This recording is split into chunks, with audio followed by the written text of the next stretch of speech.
क्या आप जानते हैं कि हमारी पृथ्वी और सूरज जिस अंतरिक्ष क्षेत्र में मौजूद है, उसके पास ही ऐसे विशालकाय गैस और धूल के बादल मौजूद हैं, जिन्हें सुपर क्लाउड्स कहा जाता है। सुपर क्लाउड असल में ऐसे विशाल गैस और डस्ट स्ट्रक्चर होते हैं, जो अंतरिक्ष में हजारों प्रकाश वर्षों तक फैले होते हैं। ये हमारी गैलेक्सी मिल्की वे के भीतर मौजूद होते हैं और इनमें नए तारों का जन्म होता है। एक तरह से इन्हें हम तारों की मां भी कह सकते हैं, क्योंकि यहीं से सितारों की जिंदगी शुरू होती है। हाल ही में वैज्ञानिकों ने सूरज के आसपास के अंतरिक्ष का 3D नक्शा तैयार किया और उसमें 7 बेहद विशाल सुपर क्लाउड्स की खोज की है।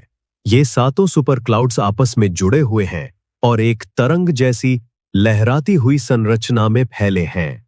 ये खोज गाया स्पेस टेलीस्कोप और इंटरस्टेलर डस्ट डेटा से की गई, जो हमें अंतरिक्ष में धूल और गैस के विस्तार का साफ नक्शा दिखाती है। इन सुपर क्लाउड्स की लंबाई 3000 से लेकर 8000 प्रकाश वर्ष तक फैली है और इनका द्रव्यमान सूरज के द्रव्यमान से 8 लाख से लेकर 35 लाख गुना तक है। सोचिए, एक क्लाउड में इतनी सामग्री है कि उससे लाखों सूरज बन सकते हैं। इनमें से लगभग सभी क्लाउड्स आकाशगंगा के मध्य तल से ऊपर नीचे झूलते हुए दिखाई देते हैं, यानी एक साइनसॉइडल वेव की तरह ऊपर नीचे घूमते हुए।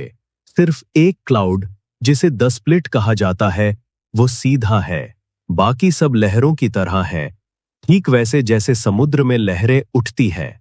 इससे पता चलता है कि शायद ये लहरें गैलेक्सी के गुरुत्वाकर्षण या चुंबकीय ताकतों के कारण बनती हैं।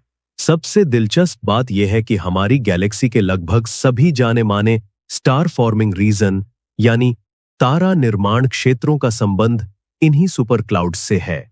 यानी ये सुपर क्लाउड्स असल में वो कंकाल है जिन पर तारों का जन्म होता है।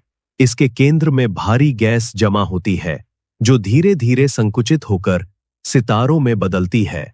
वैज्ञानिकों को यह भी आश्चर्य हुआ कि इतने बड़े आकार और द्रव्यमान के बावजूद इन सुपर क्लाउड्स की औसत घनता लगभग एक जैसी है, केवल 10% का अंतर।